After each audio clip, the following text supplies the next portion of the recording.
அஸ்ஸலாமு அலைக்கும் வரஹ்மத்துல்லாஹி வபரகாத்துஹு. தினமும் ஒரு ஹதீஸ்.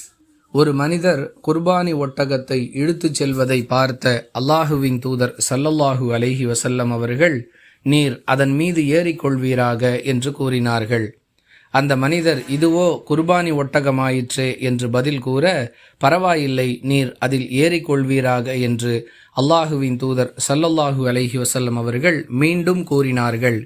இவ்வாறே இரண்டாவது அல்லது மூன்றாவது முறை கூறிய பிறகும் அந்த மனிதர் அதன் மீது ஏறாததால், உமக்கு கேடு உண்டாகட்டும், ஏறிக்கொள்வீராக என்று அல்லாஹுவின் தூதர் ஸல்லல்லாஹு அலைஹி வஸல்லம் அவர்கள் கூறினார்கள்.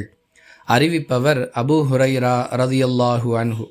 நூல் புகாரி, ஹதீஸ் எண் 1689.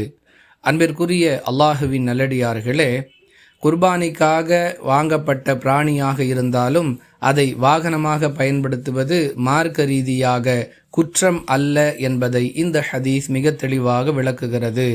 குர்பானி பிராணியை இப்படி பாதுகாக்க வேண்டும், அப்படி பாதுகாக்க வேண்டும் என்று மார்க்கம் சொல்லாத, மார்க்கத்தில் இல்லாத பல நடைமுறைகளை இஸ்லாமியர்கள் கடைபிடித்து வருவதை பார்க்கிறோம்.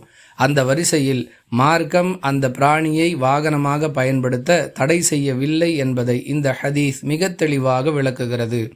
மேலும் அல்லாஹுவின் தூதர் ஸல்லல்லாஹு அலைஹி வஸல்லம் அவர்களுடைய வழிகாட்டுதலை ஒருவர் பின்பற்றாவிட்டால் அவருக்கு கேடுதான் உண்டாகும் என்பதையும் நபிகளாருடைய வாய் வழியாகவே அல்லாஹ் நமக்கு எச்சரிக்கை செய்கிறான். புரிந்து நடந்து கொள்வோம். வாஹிர் தஅவானா அனில் ஹம்துலில்லாஹி ரப்பில் ஆலமீன். அஸ்ஸலாமு அலைக்கும் வரஹ்மத்துல்லாஹி வபரகாத்துஹு.